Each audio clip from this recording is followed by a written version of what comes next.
Hola amigos, hoy vamos a conocer mucho más sobre el papel de Jesús en el plan de salvación en la carta o epístola a los hebreos. Esta fue escrita porque muchos convertidos al pueblo de Dios recibían e inventaban doctrinas al respecto.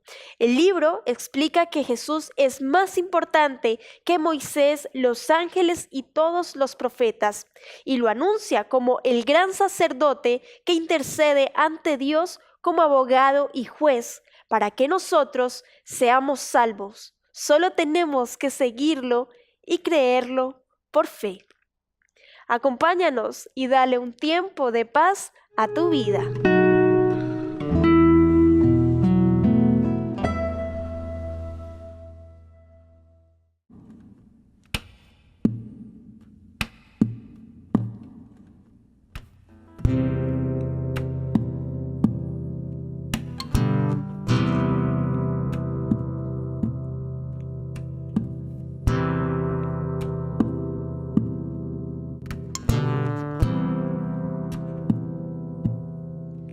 Le importará a Jesús que esté doliente mi corazón,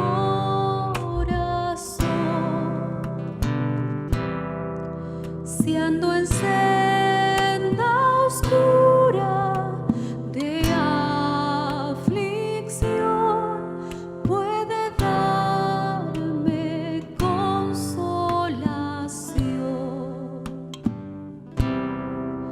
Le importa si tu corazón comparte ya mi dolor. Si mis días tristes, mis noches negras le importan al Señor.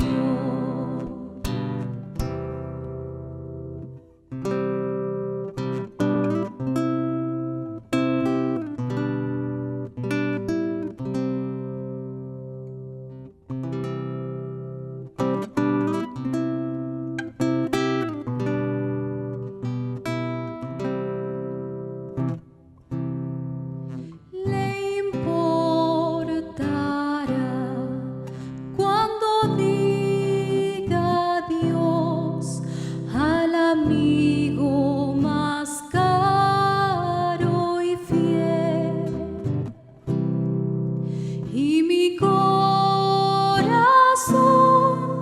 lleno de aflicción haya de apurar la hiel.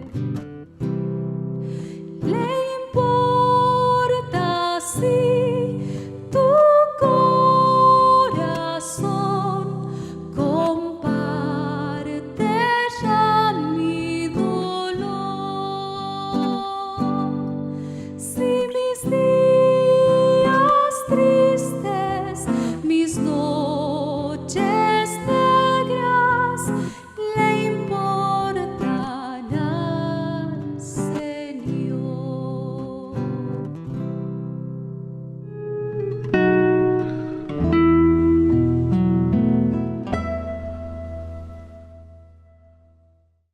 Una de las facetas más importantes de Jesús no solamente es su ministerio aquí en la tierra, sino también en el santuario celestial. La carta a los hebreos se encarga de mostrarnos esta obra maravillosa de Cristo Jesús en nuestro favor. Muchas veces se nos pierde de vista este ministerio de Jesús después de su ascensión a los cielos. Te invito entonces a que juntos podamos estudiar la carta a los hebreos. Hemos estado en estos capítulos hablando acerca de la intencionalidad que el autor a los hebreos tiene acerca de Cristo Jesús. Él es superior, Él es mayor que todo lo que el pueblo hebreo había experimentado a través de los sacrificios, el santuario, el sacerdocio. Ahora todo se cumple en la persona y obra de Cristo Jesús, un real y sumo sacerdote. Te invito, por lo tanto, y sé bienvenido a Tiempo de Paz, para que juntos podamos estudiar las Escrituras, la palabra de Dios, y especialmente la persona y la obra maravillosa de nuestro Señor Jesucristo. Para comenzar, vamos a orar a nuestro Dios, para que tu vida pueda ser bendecida a través de la palabra y para que tus decisiones sean de acuerdo a la santa y divina voluntad de Dios que podamos encontrar aquí en su palabra. Te invito entonces a que juntos podamos orar a nuestro Dios.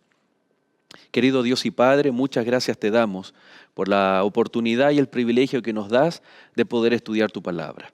Rogamos, Señor, que nos acompañes en esta jornada, que en este capítulo, Señor, veamos la persona maravillosa de Cristo Jesús entrando a nuestros corazones, acompañándonos, Señor, en este día, para que podamos sentir tu presencia, para que tú seas real en nuestra vida y poder tomar aquellas decisiones que nos conduzcan a tener una mayor comunión y consagración contigo, pero especialmente a tomar las decisiones de salvación que podamos, Señor, tomar cada uno de nosotros.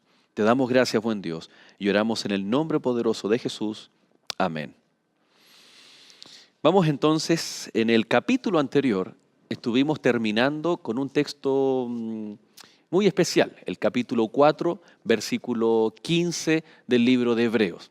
El capítulo 4, versículo 15 dice, porque no tenemos un sumo sacerdote que no pueda compadecerse de nuestras debilidades, sino uno que fue tentado en todo según nuestras semejanzas, pero sin pecado. Es interesante notar que el capítulo 8, por ejemplo, el versículo 1 dice, ahora bien, el punto principal de lo que venimos diciendo es que tenemos tal sumo sacerdote, el cual se sentó a la diestra del trono de la majestad en los cielos. Se repite lo del capítulo 1, versículo 3, que habla de que Cristo se sentó a la diestra del Padre. Se habla de que es nuestro sumo sacerdote, y lo que dice en el capítulo 8 dice el punto principal de lo que hemos venido diciendo. Cuando nosotros repasamos el capítulo 4, entonces, es muy importante para el autor a los hebreos. Por lo tanto, nosotros tenemos que reflexionar y meditar bastante en esto. Siempre la persona de Cristo Jesús está asociada a la cruz del Calvario. El cristianismo ha hecho de la cruz el hito histórico de salvación, un hito que identifica al mundo cristiano. Pero la verdad es que poco hablamos del santuario celestial. Y el autor a los hebreos está diciendo que el punto principal de la problemática que está planteando es que tenemos un sumo sacerdote en los cielos. Es decir, que tal vez en algún punto el cristianismo del primer siglo, especialmente aquellos que eran judíos, pero que habían aceptado la fe cristiana, estaban perdiendo de vista el ministerio de Cristo Jesús en los cielos. ¿Será por lo tanto que nosotros estamos corriendo el mismo riesgo hoy en día? ¿Será que si bien hoy nosotros no somos judíos ni estamos amenazando nuestra fe cristiana con volver a las prácticas judías de los sacrificios, del sacerdocio terrenal, pero que tal vez al desconocer, al ignorar o peor aún, al estudiar las Escrituras, al ser parte del pueblo cristiano, pero no considerar lo que todo el Antiguo Testamento nos está mostrando y lo que la carta a los hebreos nos muestra, la obra de Cristo Jesús en el santuario celestial? ¿Será que al desconocer aquello estamos corriendo el mismo riesgo que los destinatarios de la carta y las palabras de exhortación que el apóstol Pablo hace a estos hebreos? Interesante. Porque la obra de Cristo Jesús en nuestro favor va a delimitar las decisiones o va a provocar, a motivar las decisiones correctas para vida eterna. Esas decisiones que tú y yo tenemos que tomar. Porque en el cristianismo, por ejemplo, se enfatiza mucho la cruz de Cristo y eso está correcto. Se enfatiza la gracia y misericordia de Cristo Jesús en la cruz del Calvario. Pero muchas veces se malentiende que esta gracia es permisible. Es decir, ahora vivo bajo la gracia, por lo tanto puedo hacer lo que yo quiera o la gracia me permite zafarme de aquellos requerimientos expresados en el Antiguo Testamento. Pero cuando vemos la obra de Cristo que tiene un sentido y que fue predicha por aquellos símbolos del Antiguo Testamento, especialmente en torno al tabernáculo, al santuario, entonces llegamos a la conclusión de que hoy tú y yo debemos ser personas, es cierto que vivimos bajo la gracia redentora de Cristo Jesús, pero que tenemos muchas cosas que hacer, que tenemos demandas que el ministerio de Cristo nos ofrece y nos pide que podamos cumplir. Por lo tanto, cuando vamos nosotros nuevamente a leer el capítulo 4, el versículo 15, dice, porque no tenemos un sumo sacerdote que no pueda compadecerse de nuestras debilidades, sino uno que fue tentado en todo según nuestras semejanzas, pero sin pecado. ¿Dónde está la diferencia en el sacerdocio de Cristo Jesús y de los sacerdotes del pasado que eran de la orden de Aarón? Contrastando el autor a los hebreos, aquí dice, no tenemos cualquier tipo de sacerdote como el pasado, sino a uno que te entiende, uno que se compadece. La palabra compadecerse, ponerse en los zapatos de, condescender, bajar de una posición superior y poder condescender. Si tú tienes hijos, y aunque ellos estén grandes ahora, tal vez te acordarás que cuando nuestros hijos se caían cuando eran pequeños, lo que nosotros hacíamos como un acto reflejo inmediatamente es a descender, es a bajar, a estar a la misma altura de ellos, tal vez para abrazarlos o para limpiar sus heridas o para limpiar sus ropas que se ensuciaron producto de la caída. Cuando el ser humano cayó, fue prometida la promesa, valga la redundancia, pero es el apóstol Pablo, por ejemplo, le llama la promesa, venida la fe, venida la promesa. Es decir, estos sustantivos están haciendo alusión a la venida de Cristo Jesús. Cuando el ser humano cae y tropieza, entonces el Padre envía al Hijo para compadecerse de aquellos que están caídos. Pero cuidado, porque Él viene hacia nosotros. Así como cuando el Hijo se cae, el Padre no necesariamente se tiene que caer para estar a la misma altura, sino que en un acto de amor se arrodilla o se agacha para poder ir y rescatar o limpiar a su Hijo. Esta simple y sencilla imagen o ilustración muestra el ministerio de Cristo Jesús reflejado en el capítulo 4, versículo 15. Porque si los hijos nos caímos en el pecado desde el Génesis, Jesús al venir a este mundo para experimentar lo mismo, no necesariamente tiene que haberse caído bajo la misma condición del ser humano, la caída por el pecado. Cristo vino a vivir como nosotros, a tomar la naturaleza humana, pero sin pecado, dice el texto bíblico. Sino uno que fue tentado en todo según nuestra semejanza, pero sin pecado. Jesús no solamente tuvo 3 tentaciones después de su bautismo, cuando fue llevado al desierto por el Espíritu Santo y Satanás lo tentó, sino que toda su vida y su ministerio fue circundado por la tentación. Ahora, el ser tentado no necesariamente es caer en pecado, porque Jesús nos demostró de que dependiendo de Dios se puede resistir la tentación. Muchas veces nosotros inevitablemente la tentación la podemos categorizar o tener una idea de que es algo negativo. Pero la tentación en sí no es pecado. Y cuando el texto bíblico dice que Jesús fue tentado en todo, no significa que Jesús cometió pecado en todo. Todo lo contrario. La fuerza de Cristo Jesús, la impecabilidad de nuestro Señor Jesucristo está basada en depender del poder del Padre, no en una autosuficiencia. El que es tentado y dice, yo no voy a ceder a la tentación, entonces está con una fe presunciosa, una fe presumida. Si tú te acuerdas del apóstol Pedro, cuando al mismo Señor Jesús le dijo, Señor, yo no te abandonaré ni te dejaré, ni menos te negaré. Y fue lo primero que él hizo, negar a Jesús 3 veces. Por lo tanto, aquí nosotros encontramos que Jesús, su vida impecable, más que ser un ejemplo para nosotros, difícil de alcanzar siendo pecadores, es la fuente de motivación para resistir a la tentación. Pero si alguno peca, y obviamente esa es una realidad nuestra, tenemos un sumo sacerdote. El apóstol Juan, cuando escribe en una de sus cartas, lo ve de esta manera diciendo, hijitos míos, estas cosas os escribo para que no pequéis deliberadamente, conscientemente. Pero si alguno ha pecado, abogado tenemos para con Dios a Jesucristo el justo. Lo que Juan está diciendo es que vamos a ser tentados y debemos resistir. Esto os escribo para que no pequéis, para que resistáis la tentación. Pero si alguno no la resiste, porque somos seres humanos, entonces tenemos un abogado. Y cuando complementamos con Hebreos 4:15, ahora de ser abogado, el nombre es sumo sacerdote, el que nos defiende, el que está intercediendo por nosotros. El sumo sacerdote se pone entre Dios y el ser humano para interceder por nosotros. Pero ¿saben qué, queridos amigos?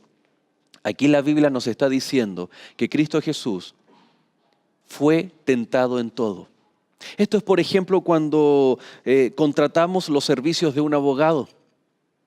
Y no necesariamente el abogado tiene que haber experimentado lo que nosotros hemos experimentado. El abogado puede estar estudiando el caso, pero lo estudia para recabar antecedentes. Pero imagínate tú un abogado que cuando tú le cuentas tu caso, él te dice, ¿sabes qué? Yo viví lo mismo que tú viviste. Y yo pude salir victorioso en un juicio que también yo fui representado. Entonces ahora vamos a ver al abogado con otros ojos.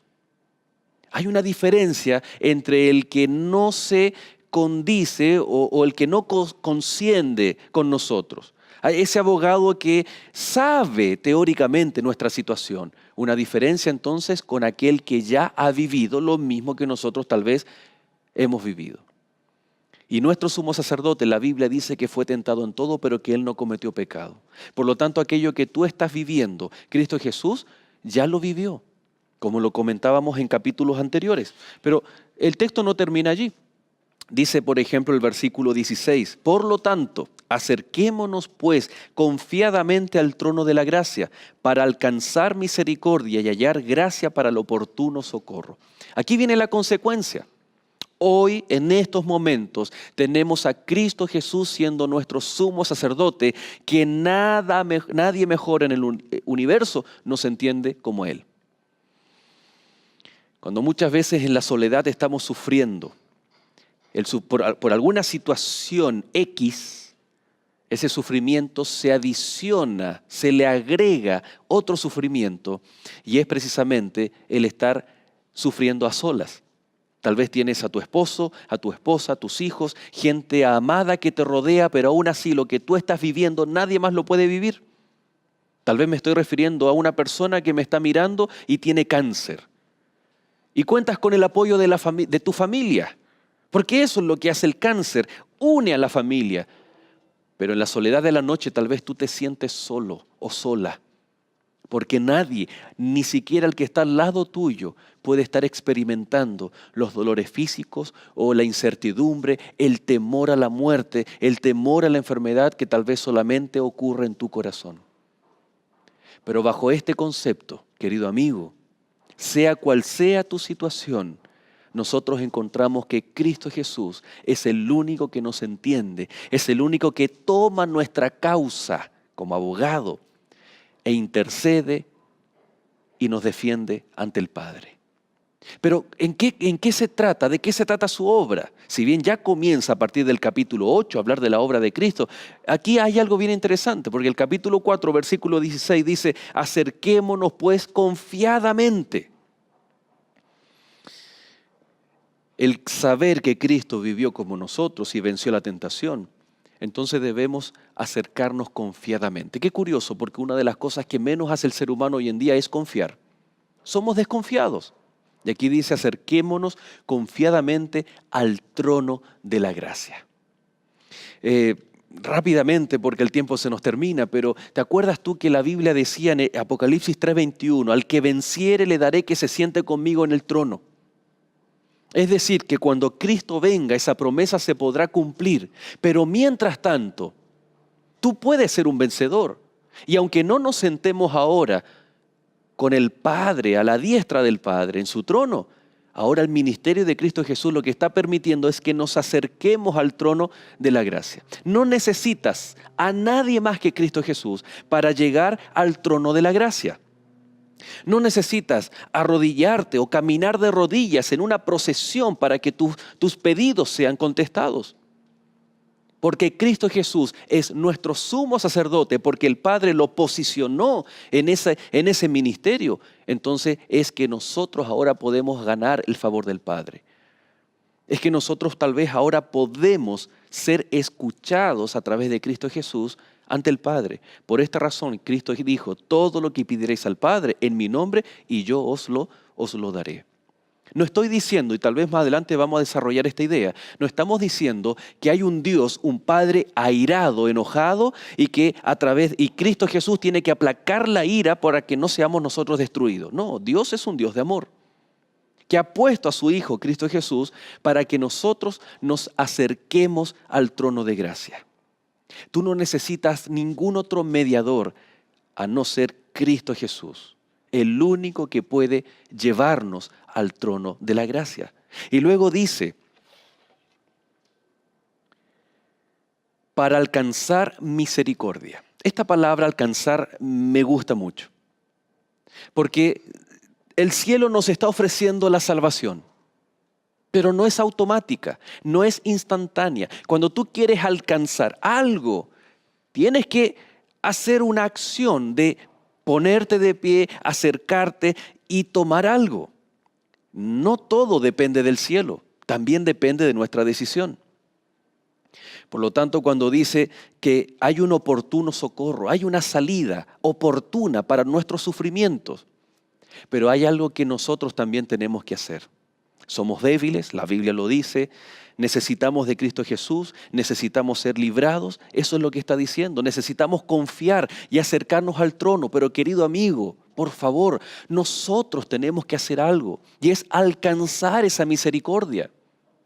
Si bien Dios hace salir el sol de justicia sobre buenos y malos, tú hoy tienes la oportunidad de poder alcanzar a través del ministerio de Cristo Jesús la gracia que viene desde el mismo trono de Dios, ese trono donde Cristo está ministrando. Cuando la Biblia dice que está sentado en el trono, está diciendo que Él está ubicado en una posición privilegiada en el universo. Y esa posición privilegiada es para que tú y yo hoy podamos alcanzar esa misericordia. Reconocer que necesitamos de Jesús. Abrir nuestro corazón y decir, Señor, dependemos de ti. La autosuficiencia aquí no cabe. Depender de Cristo Jesús a través de la oración, a través del estudio de la palabra. ¿Y por qué no decirlo? Si tal vez tú requieres orientaciones de cómo alcanzar la gracia desde el trono, estamos disponibles con todos nuestros materiales de la clase bíblica de Nuevo Tiempo. Llámanos, ponte en contacto, los números que serán mostrados al final de este capítulo, para que te pongas en contacto, recibas material y poder juntos entregar la vida a Cristo Jesús y alcanzar misericordia, alcanzar salvación, ahora, oportunamente, ahora que aún estamos a tiempo. Oremos al Señor. Querido Dios y Padre, te damos gracias porque tú nos das la oportunidad de salvación a través de Cristo Jesús. Porque Él es el único capaz de mediar, de interceder por nuestra salvación. Permite, Señor, que cada uno de nosotros simbólicamente en esta hora extienda su mano para aferrarse de la mano de Cristo Jesús. No es algo instantáneo, sino que tenemos que tomar decisiones y acciones. Y queremos que todo comience tal vez con nuestros amigos poniéndose en contacto para que podamos, Señor, hacerle llegar estos materiales maravillosos de la clase bíblica de Nuevo Tiempo para poder no solo aprender más de ti, sino prepararnos para entregar nuestra vida a Cristo Jesús. Te damos gracias y oramos en el nombre de nuestro Salvador. Amén.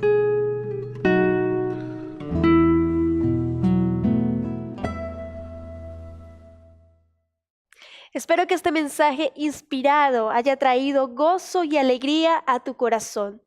¿Deseas seguir estudiando la Biblia, pero no sabes cómo hacerlo por sí solo?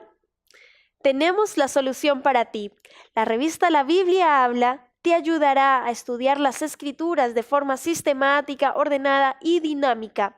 Llámanos ya a los teléfonos que aparecen en pantalla o escríbenos a esperanza@nuevotiempo.org y recibir gratuitamente este material. Quédate con nosotros, estás viendo Nuevo Tiempo, canal de esperanza.